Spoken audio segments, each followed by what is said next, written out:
Hey scientists, it's Jessica Power, one of the science curriculum coordinators from Kansas City Public Schools. Scientists, I hope you had a great Halloween. And I want you to think back a couple weeks ago, 3 weeks ago now, when we talked about parts of plants. And we talked about how all plants have things called seeds. And those seeds are what's responsible for growing new plants. Well, scientists, seeds don't just get up and walk around and plant themselves. Seeds and plants need help from different organisms like insects and animals around them, or even things like the wind and the weather, to help spread and scatter those seeds so that we can have new plants. If you've ever driven along the highway, or you've been able to be in like a forest area and you've seen like a tree, it looks like a tree, it's like a baby tree, but you can tell that it clearly hasn't been planted, right? Like there's not like the mound of dirt at the bottom of it, it's just growing out of the ground, but it doesn't look very old. Well, chances are that a seed landed in that spot either by an animal or by the wind. Scientists, it's really important that animals help out to spread plant seeds, and also that the wind helps to carry seeds as well. I'm sure on a windy day you've all seen leaves that blow by, or those little seeds that float in the air, right, that spin in a circle, and you've seen those spread. Those are all just different ways that seeds are dispersed or moved around to plant new plants. Now scientists, I'm going to read a book to you today, and that book is called Flip, Float, and Fly. And this book is all about seeds on the move. It's about different ways that plant seeds are spread throughout the world. Now, in some ecosystems, scientists, like in Africa, the elephants, for example, elephants are one of the number one reasons that seeds in different plants are dispersed or spread out. Elephants will eat fruits or different plants, and they'll digest those foods and those seeds come out the other end, right? And so every time they drop their undigested food, then those seeds can start to grow where they're at. So that's kind of cool. Elephants are a huge spreader of seeds. So scientists, let's read our book today and let's learn about different ways that seeds from plants are spread on Earth. Flip, Float, Fly, Seeds on the Move by Joanne Early Mackin.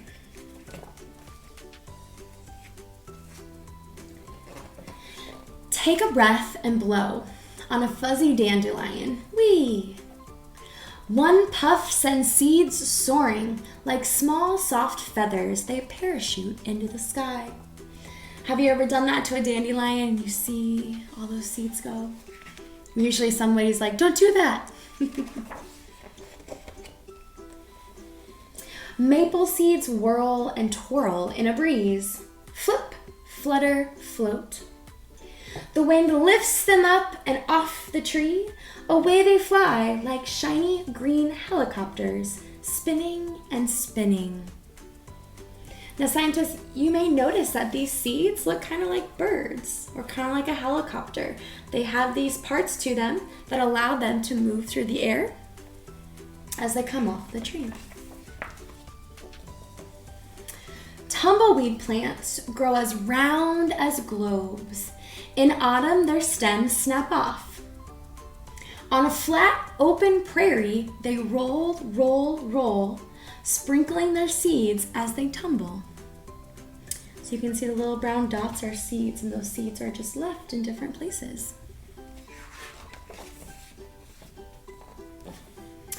Basswood tree fruit clusters twist in the wind, dangle and dance. In winter they drop, like sailboats they glide, on a smooth, slick snow. So you can see those seeds that are up here in the tree. And those seeds fall.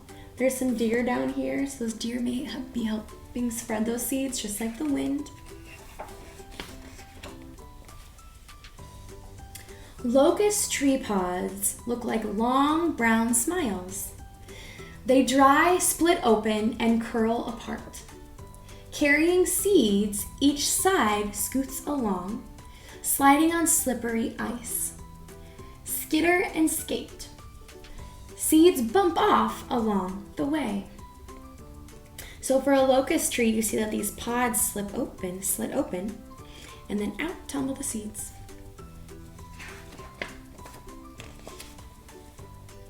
Where water flows, it can carry seeds. Even a raindrop can wash tiny seeds away. Splash, swoosh, splatter, scatter. You can see a seed in the water coming off this flower. The air inside a coconut helps it float.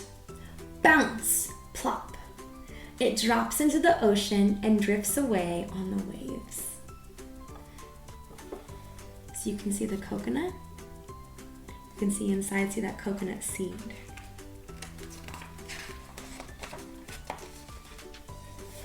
Some seeds move on their own. Poke a touch-me-not, seed pod in fall. Pop, fling, the pod explodes, the seeds are flung. So you can see here there's butterflies and there's birds and they're all around these touch-me-not flowers. And you can see I'm gonna make an inference that this insect touched the pod and it broke open, scattering those seeds. So not just the wind or the water helps to spread seeds, but different organisms like insects and birds and butterflies, they also help to spread seeds. A wild oat seed curls up in the sun like a comma. The seed straightens out when it rains, wiggle, jump. One way, then the other. It works its way into the ground. So you've got some more. You can see some mice here that might be helping to break those seeds off the plants.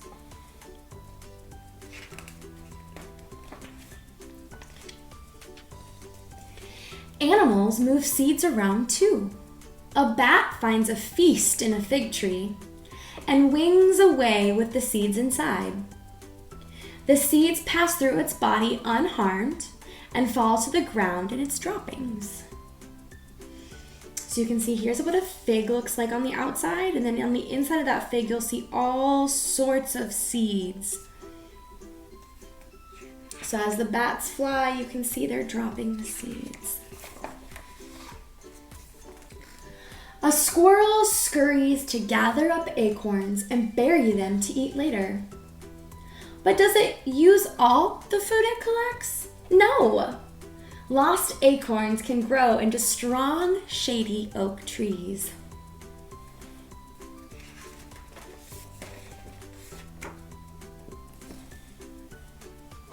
Burdock seeds stick to sleeves and socks. They cling to feathers and fur.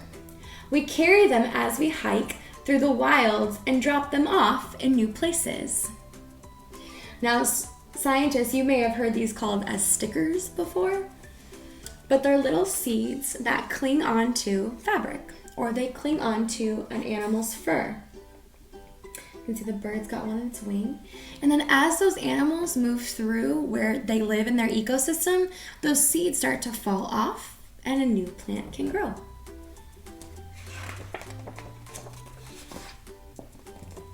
People buy seeds from garden shops. Friends and neighbors trade them and share. Plants and seeds travel on ships, trains, and airplanes. Seeds on the move zoom over the oceans, across cities and countries around the world.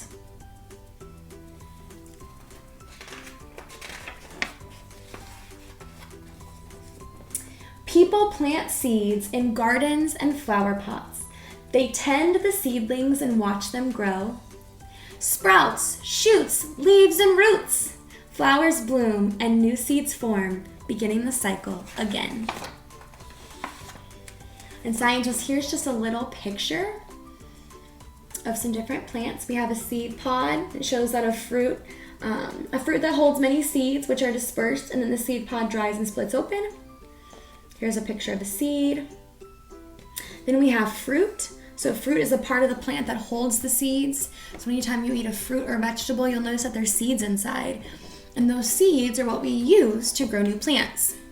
And like the bats had eaten the seeds of the figs, and how the squirrels or the rabbits, right, they spread the seeds. You'll see nuts. Nuts are a type of seed with a hard shell. So here's these peanuts. The peanut is a seed. And then scientists, this is similar to the picture that I've shown you in the past. You have the parts of the plant. Up here are the flower. And it's part of the plant that's going to produce those seeds. And they're often in brightly colored like we had talked about. And that attracts those animals, those insects, different things that can help spread those seeds around the environment. So scientists, there are lots and lots of ways that we can spread seeds. It's not just wind, it's not just water, it's not just animals or insects, but humans as well. There are lots and lots of different types of plants that we can plant here in Kansas City that aren't native to Kansas City, meaning they're not originally from here. They're from different parts of the world, but we're able to grow them. And so that's really interesting that we can have different plants from all over the world growing in different places. And it's all about the movement of seeds. So again, with seed dispersal, when we have new plants growing in the wild, we have animals that can transfer those seeds, whether they eat those seeds and those seeds come out later, whether those seeds cling on to their fur and are scattered, whether it's the wind or water that moves the seeds around, or maybe it's just as simple as a seed falling off a tree and landing on the ground. Scientists, as you look around your community, look at some plants around you. Make predictions. How did these plants get here? Did a person plant the seed? Did a seed maybe fall off a tree? You can start to make observations about plants and what they look like, and try to figure out or make an inference of how that seed or that plant got there. Scientists, I'll see you next week. We're getting ready to start quarter 2, which means we have way more science to talk about. I hope you have a great week.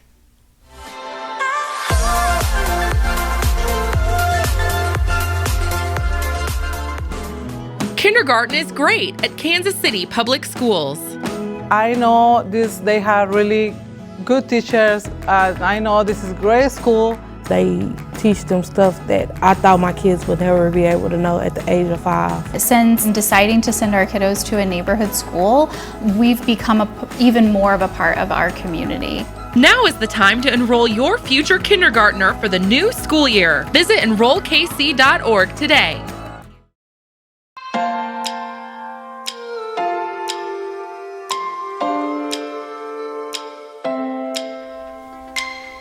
Hey scientists, it's Jessica Power from Kansas City Public Schools, one of the science curriculum coordinators. I hope you had an awesome Halloween, but we're back with more science. So scientists, we're going to start with an activity or an experiment. So I have with me a softball. And scientists, I'm going to let go of this softball. Hands off. Scientists, when I let go of this softball, what do you think is going to happen? Take a second to make a prediction. When I let go of this softball, what do you think is going to happen? Make a prediction. Got your prediction? Okay, let's try it. Ready? Softball, letting go. What happened? Yeah, it fell to the ground. Let's try it again. Okay, scientists, this time I'm going to toss it up in the air. What do you think is going to happen?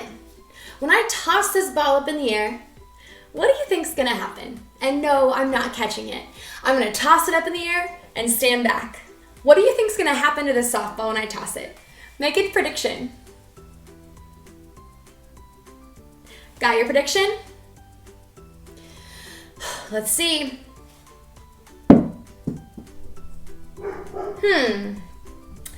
Was your prediction correct? Did the ball fall to the ground like you said it was going to? Scientists, do you know why the ball fell to the ground?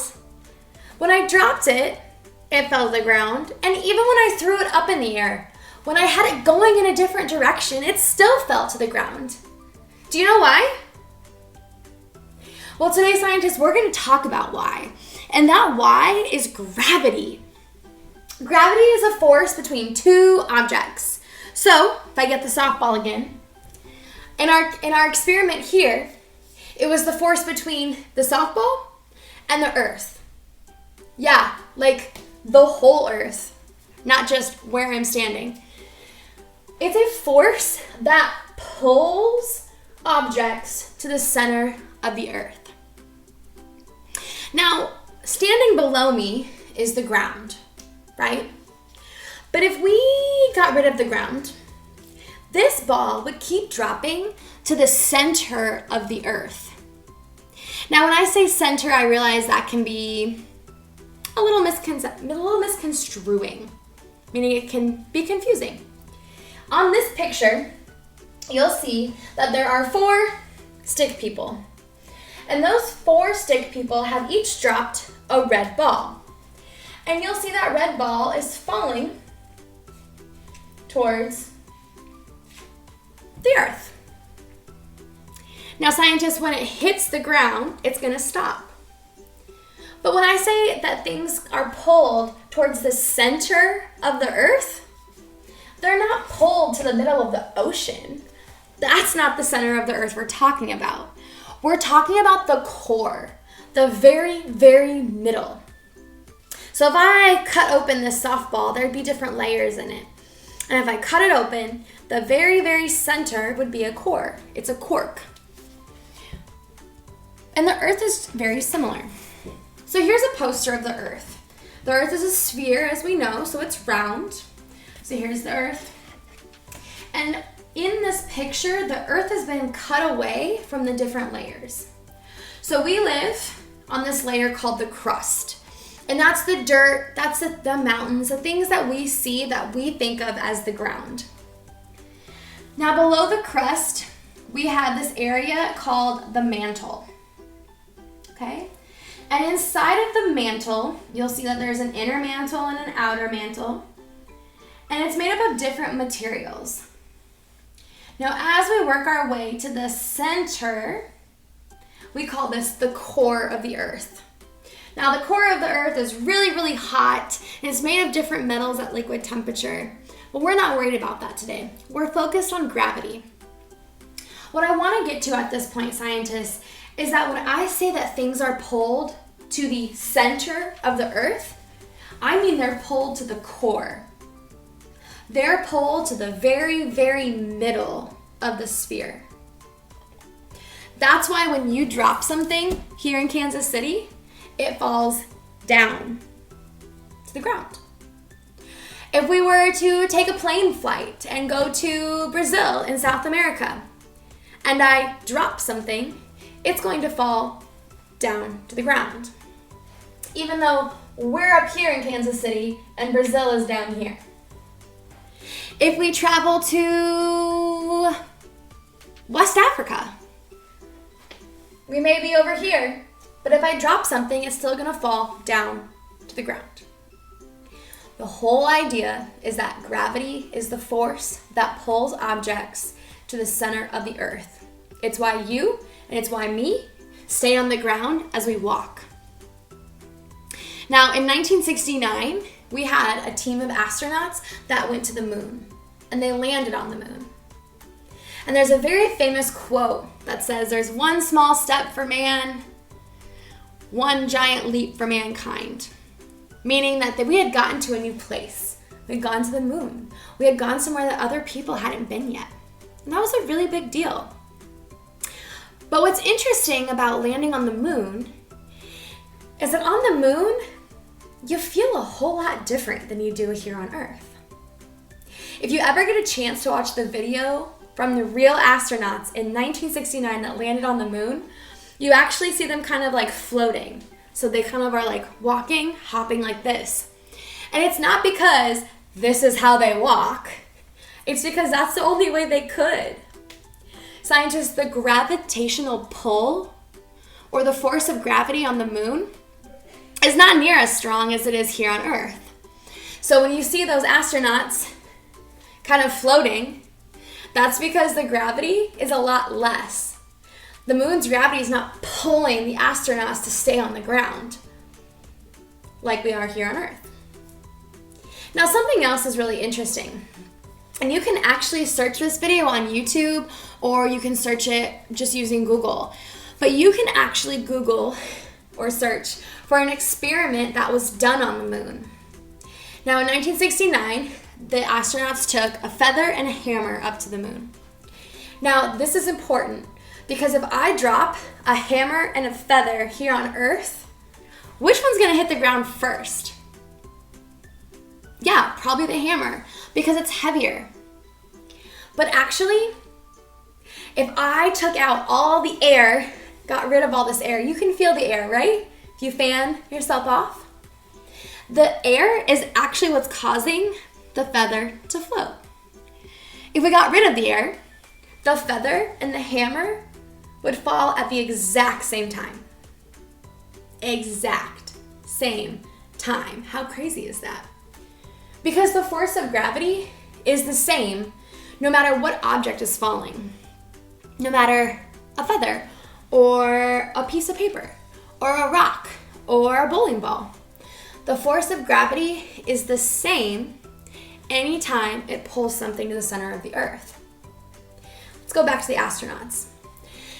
1969, astronauts are on the moon, and they decide to take with them a hammer and a feather because they want to prove that gravity is a constant, meaning that no matter what is dropped, the gravitational pull will be the same on every object. Now, the reason they were able to prove this to be correct is because on the moon, there's not really an atmosphere. So like, we're breathing in oxygen right now, there's all this air. Yeah, that doesn't happen on the moon. There's no air resistance. There's no air impacting how the feather is floating to the ground. So they have the feather, they have the hammer, and the astronaut lets go of both of them. And you're able to see on the moon, both the feather and the hammer drop at the exact same time. Because gravity on the moon, even though there's not as much as there is here on Earth, the gravity was pulling the feather and the hammer towards the center of the moon at the exact same rate. But we don't live on the moon, so let's come back to Earth. So scientists, let's talk about the history of gravity. So a really long time ago, there was this guy named Sir Isaac Newton. And he was a scientist. And Newton's actually really famous for his laws of motion, which we'll talk about later. But one thing that Newton figured out was this thing called universal gravity.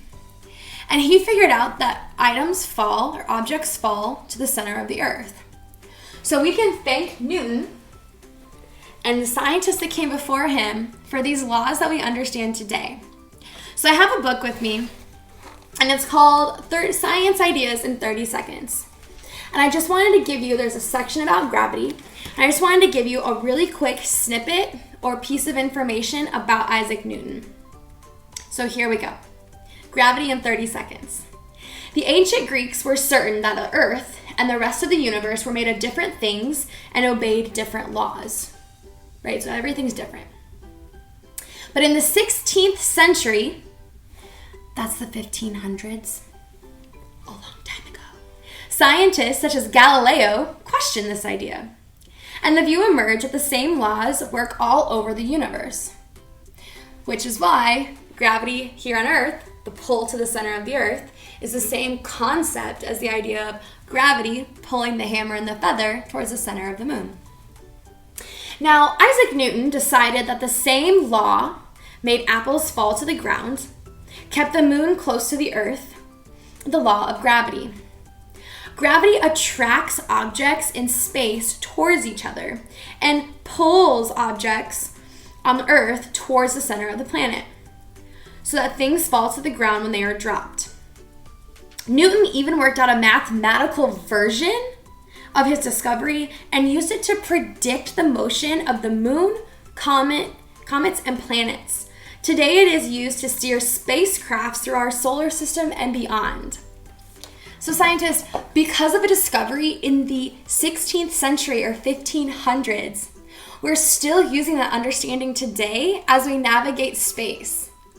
So when we think about the new discoveries that they're finding on Mars, we can thank Isaac Newton for his understanding and development of the theory of gravity, the law of gravity, to allow our spacecrafts or our different robots to get there and land on Mars.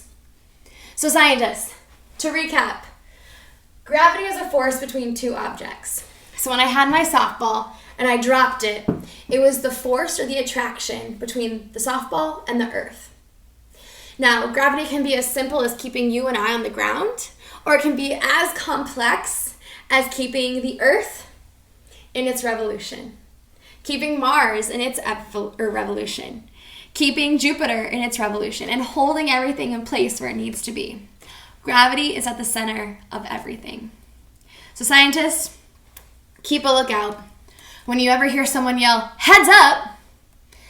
that means that something's coming down because of the force of gravity. I'll see you next week. Have a great day.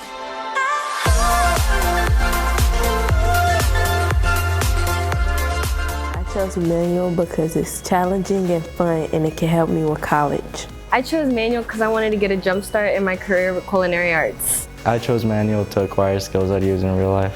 I chose manual because I want to be an ER doctor, and being an EMT is my first step. Kickstart your future today at Manual Career and Technical Center. Manual is open for all 11th and 12th grade students in both Kansas and Missouri. Learn more today at enrollkc.org/manual or call 816-418-5200.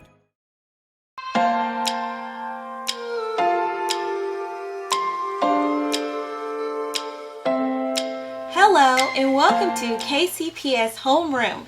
This is Erica Mabian, your iSpark STEM coordinator in the CTE department. Today we're going to do part 2 of our infective detection. So get ready for the case of the junior scientist part 2. Alright, we are going to investigate how to protect ourselves from germs and to keep ourselves healthy. Today you are going to need a few supplies. So I'm going to give you the list now so that you can gather them together and be ready for our experiment. You're going to need some glitter, liquid soap, a bowl of water, some lotion, and you'll have all the things you need. Maybe you want to get a towel just in case you make a mess. Now, for our objective today, we're going to think about how to identify the disease agents that are causing the simulated disease outbreak. So yes, we're going to do a simulation today. And we're going to use our scientific thinking to deduce a likely way to prevent that infection. Do you have some ideas about how you can prevent infection already? I bet you do. Let's keep going, scientists. All right, we're going to start with our vocabulary words. Our scientific vocabulary words help us use the right context when we are talking about our science and how it's used and how we can prevent those types of things. So here's our first word. Our first word is susceptible. That means the person who is able to become infected or sick by the communicable disease. So most people are susceptible. Sometimes if you get a flu shot, that makes you less susceptible to getting the flu because you got the flu shot, and that helps you not get the flu, or it helps it to not be as bad. So our first word is susceptible. Next we have infected. Infected is a person who has the communicable disease. So if you have the flu has infected your body. Last, communicable disease. Communicable disease is when it is spread from person to person or animal to animal. Maybe you have a pet or you live on a farm, or it could be on a surface, and that's how you will get the communicable disease and how it passes and you catch it. Now, let's think about how germs are spread. There are a lot of ways that germs are spread. Maybe someone sneezes or coughs and they don't cover very well. I like to put my sneezes or coughs inside my shirt, because I know that I'm not spreading it to anyone.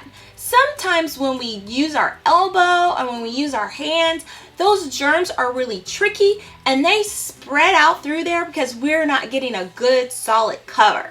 Or possibly when we do that, we've got some germs on our fingers after. A second way, I know sometimes we don't think about it. Maybe our eye itches or our eyelash gets in the way and we rub our eyes, but that is another way that we get or spread germs. And last, we do a lot of touching with our hands. Our hands touch ourselves, our hands touch each other, our hands touch lots of surfaces, and those are the places that we can catch germs. But that's okay, because we're going to be infection detectives and we're going to learn how to fight those germs. All right, so it's time for our experiment. I'm so excited to show you this experiment, and I bet you will enjoy doing it at home. So, the first thing you need is glitter. We all love glitter. It's sparkly and shiny and it gets everywhere, and that's exactly what we're going to do. So the first thing you need to do is have your agent of contraction. And what we're going to use is lotion. So I'm going to put a little lotion on my hand and rub it around so we have an agent of contraction. So now it's ready to contract the disease. The disease we're going to use is the glitter. So I'm going to place a little glitter on my hand and spread it out so it can simulate how we catch our disease. So here is our disease, or our germs. Our germs are spread all over. It stays with us. It flies all around whenever you are going somewhere. If you touch a surface, then all of a sudden that surface has the germs. So just think about that whenever you are going about your day and you're doing different things, and how you can be an infection detection scientist. So now we have our germy hand. How do we get those germs off of our hands? Can you think of a way? Can you think of a way? Can you think of a way? I bet you can. Yes, wash our hands. So what I'm going to do is get a little bit of soap, place it on my hand. I'm going to start rubbing it in advance so that I can loosen up those germs and get them ready to leave. When you're washing your hands, you want to make sure you wash in between your fingers. You want to scrub the palm of your hand and the backs of your hands. And you want to scrub your fingernails and your wrists and get all of the germs off. While you're washing your hands, you want to think about singing the happy birthday song 2 times. I know you know the happy birthday song, so I'm not going to sing it for you. But I am going to simulate washing my hands and getting off the germs. So I have a basin of soapy water, and I'm going to start rubbing and scrubbing and trying to get those germs off. And if you notice, I'm using my fingernails to do some scrubbing, and that helps loosen up those germs and get them off of my hands. And I'm going to do both hands so that I have super clean hands. I'm rubbing in between. I'm rubbing for my fingernails to get clean. I'm rubbing on my wrists so my wrists get clean. I'm going to do the backs of my hands and get all of those germs off. And you should do this for how long? Yes, 2 times singing happy birthday. And when you're all done, look, all the germs are washed away. And I happen to see the germs in the bottom of this bowl. So when you do that experiment, you'll be able to see those germs wash away too. Normally, when we have real germs, we can't see them. So this simulation is a great way for you to really know what it's like to wash your germs away. It's a way for you to really see how those microorganisms, they're teeny tiny germs, are on your hands and on your surfaces when you are doing everything about your day. When you touch things, when you hold hands, maybe you rub your eyes because you may be tired, maybe you're using a pencil or touching a doorknob, and they're just everywhere. But how we stay safe is having good hand washing techniques. So let's keep going. It's time for our story, our PLTW story. Let's see what happens to Milo, Susie, and Angelina. Sick Susie. She is not feeling well today. She has some symptoms. She's coughing. I notice she has a wet towel on her head, and I bet that's because she's feeling warm or has a fever. And she told her mommy that she had a sore throat. So those are her symptoms right now. Some preventive measures that she tried, but while she was feeling sick, is she covered her cough and she used some hand sanitizer. So good job, Susie, on trying to help prevent germs. Next, we have the classroom. There's Milo and Angelina. They're worried. I know they're worried, but because I can see the expression on their face. These students decided to run a simulation to demonstrate the criteria and constraints for spreading and eliminating germs. So let's talk about the criteria of spreading and eliminating germs. So the criteria for spreading germs are, you're going to touch lots of surfaces all the time. And when you touch those surfaces, you're probably going to get some germs. But I bet the constraints of that is that you know ways that you can eliminate those germs, things that you can do to be a germ fighter and help yourself stay healthy. So, scientifically speaking, when we think about having germs or preventing germs, Milo and Angelina came up with a plan. The students are going to investigate how germs are spread. They're going to watch and take notes. Maybe they're going to put it, I bet they're going to put it in their scientific notebook and make a chart. They're going to simulate proper hand washing techniques and how to eliminate germs. I bet they're going to check, for one, if someone does the whole hand washing for the entire time that they sing the happy birthday song 2 times. I bet they're going to check to see if they use a towel to turn off the faucet. I bet they're going to check to see if they use a towel to shut the door or open the door. Now let's see. How should Milo and Angelina protect themselves from getting sick? What are some things that they could do? I bet that they could get rid of germs by cleaning their surfaces, washing their hands, and eating and staying healthy by having fresh vegetables and fruits and drinking plenty of water. All of those good things that we do for our body help protect us and help us get rid of those germs. So, remember to wash your hands correctly. Step 1, you're going to turn on the faucet. Step 2, get some soap.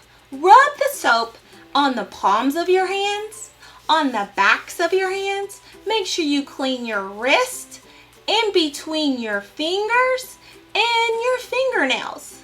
Rub and scrub for the duration of singing the happy birthday song 2 times.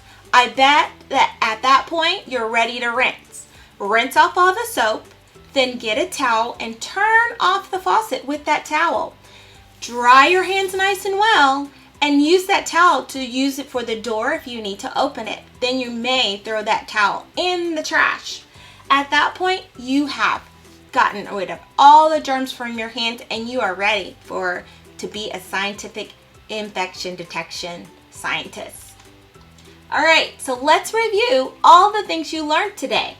We investigated how to protect ourselves from germs and how to keep us healthy. What did you do to do all of those things to keep you healthy? I bet that you are going to conduct this experiment at home and practice finding out how you can keep those germs away. The first thing you need for your experiment is going to be your germs. Your germs are glitter. You can use any color. I just happened to pick red because I thought that would be cool for today. You may decide if you're doing this experiment with other people that each person could get a different color glitter. Go around and touch a few surfaces and see how that glitter is spread.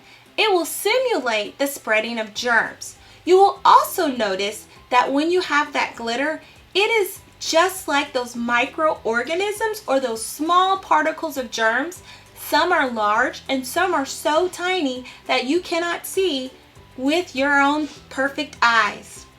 Next, after you have your germs, you want to wash your hands nice and thoroughly. While you're scrubbing, you'll see how hard it is to get those germs off.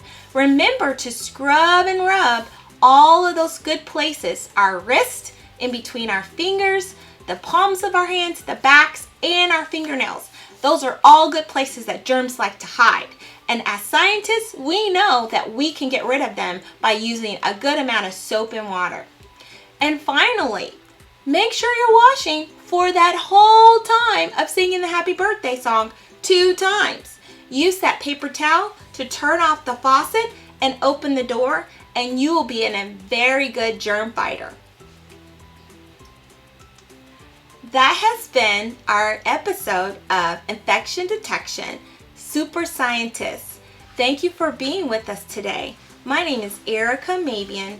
I'm the iSpark STEM coordinator for Kansas City Public Schools. Have fun with your scientific experiment.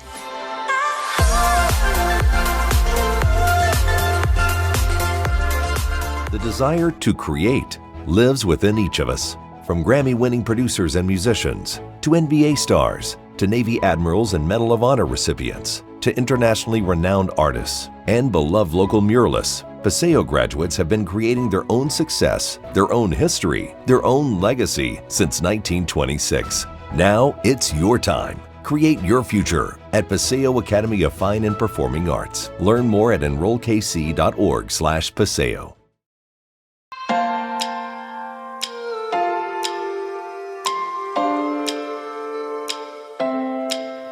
Good morning, ladies and gentlemen. This is Dr. Jones again. And just like with the weeks before, we're going to be picking up our conversation about atoms to ecosystems. But this time, we're going to move from our discussion of the actual atoms and molecules to the reactions. Now, as always, we have to go over the standards that we're going to be covering. And just like before, we have our middle school standards as well as our high school standards. And they tie together. Here's what I mean. When we look at our middle school standards, what we're looking at is the relationship between photosynthesis and cellular respiration, and talking about the role that they play in moving matter and energy throughout ecosystems and through organisms.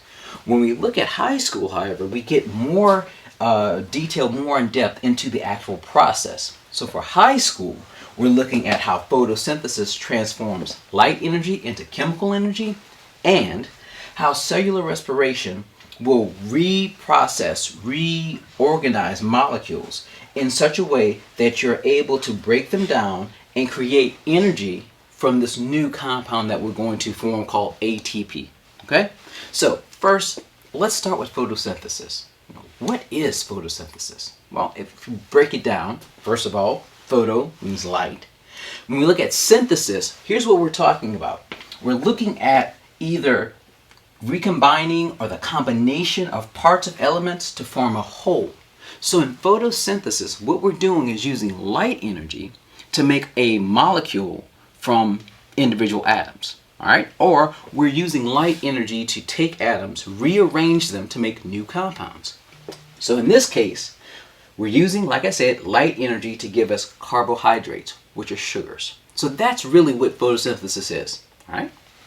Now, when we look at carbohydrates, we have to figure out, okay, well, what's in a carbohydrate? Well, think of it like this. I really enjoy carne asada burritos, right? And if you look at a carne asada, you already know. So, you got the yellow rice, you got the white rice, you have the beans, you have the steak cut up, you have cilantro, you have all of these things that come together to give you this perfect dish. Well, when you look at carbohydrates, it's similar in that even if you're talking about glucose, which is a simple sugar, or sucrose, which is a little bit more complex, or even starch, which is a very complex sugar, you're dealing with the same 3 elements. Those are carbon, hydrogen, and oxygen. So again, when we're looking at carbohydrates, we have our carbon, we have our hydrogen, and we have our oxygen. And what you find is that everything, regardless of whether it's a sucrose molecule or whether it's starch, it starts with glucose.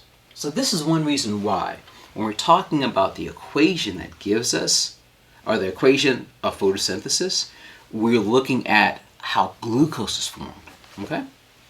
Now, where do we get the atoms that we need from glucose? Because here's the thing.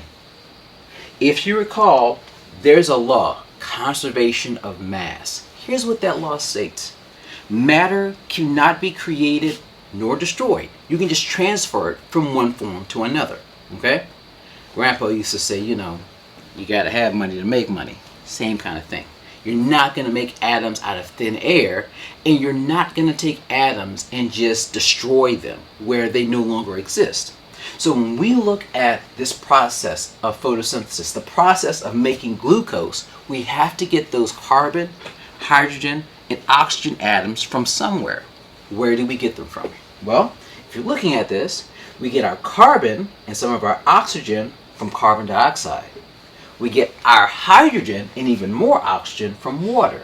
So what we're saying is we get the carbon, the hydrogen, and the oxygen we need to make sugar molecules from carbon dioxide and water. Now, when I say we, I'm not talking about every organism, only those that can carry on the process of photosynthesis. So, it's like a balancing act, okay? Here's what I mean. Notice, glucose has 6 carbons. So, if you look at carbon dioxide, which only has 1 carbon, how many do you need? 6.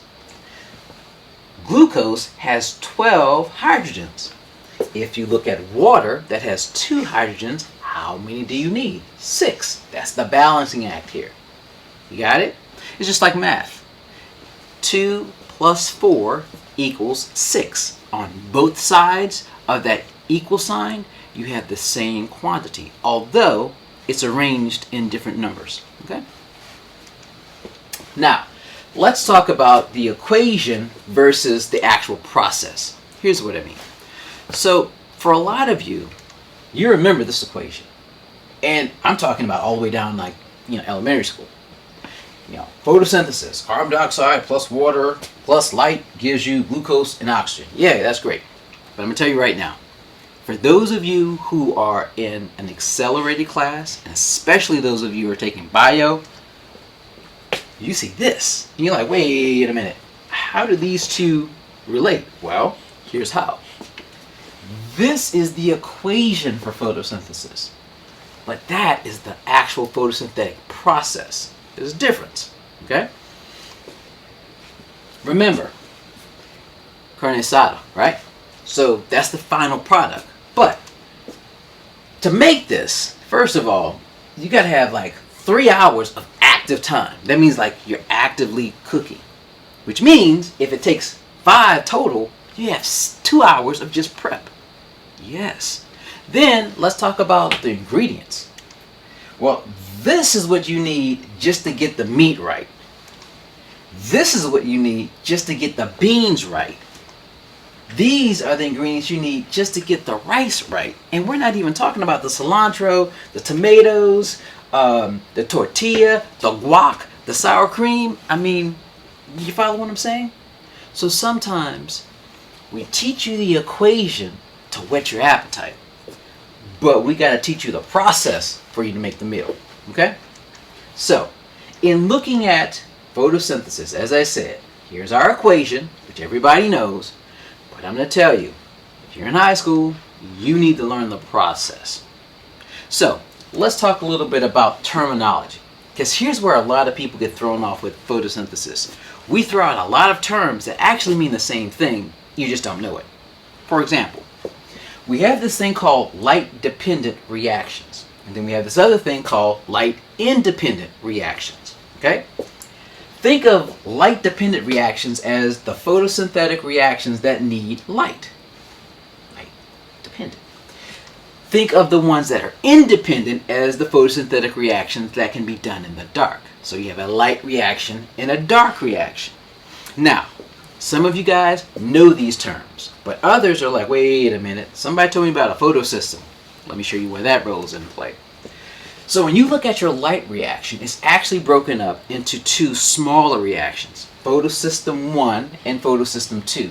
And to make matters even more complicated, photosystem 2 occurs before photosystem 1. Think about it like the one that they figured out first and then the one that they figured out after. It's kind of like the Star Wars movies, right? So when I was a kid, I saw Star Wars, right? And technically, it starts at episode 4, but you don't know that, especially in the 70s. Then they went back when you came into the 90s and started with like, oh, now we're at episode 1. And we're like, well, wait a minute. You mean the first one was the fourth one? Yeah. Same kind of deal. All right? With your dark reaction, the other name for the dark reaction is the Kelvin cycle. Now, I'm not going to swear that the guy who's figured this out was named Kelvin, but, you know. Here's what I want you to remember or keep in mind. The light reaction uses light energy or electromagnetic waves. We're talking about, you know, either sunlight, light from, you know, lamps, things of that nature. And it uses that to form or create our chemical energy. So we're using photons to start this reaction, okay? On this side, we're using chemical energy in the form of ATP to start that reaction. So with the light dependent, you need light. With the dark reaction or independent, you just need ATPs, okay? Cool. So when looking at this in its totality, the entire thing, we have two sides of the house. We have the light dependent side and we have the light independent side. With the light dependent side, you see you got photosystem 2, photosystem 1. And what we're talking about is this side is where we convert water into oxygen. Then this side of the house, which is the Kelvin cycle, is where we convert carbon dioxide into our sugar. So if you're looking at this, you'll notice, okay, I got it. There's two processes. That's how we get the equation. Part of the equation deals with this side of the house. The other part of the equation deals with this side of the house. Okay? So, now that we have sugars, when I come back to you next week, we're going to really be talking about what we do with those sugars. Because again, like I said, going back, photosynthesis goes from carbon dioxide here to glucose. But now that you have glucose, what are you going to do with it? And that's where our discussion will pick up. I hope you guys have a great week. And when we come back, we will discuss where we go from here. Have a great day.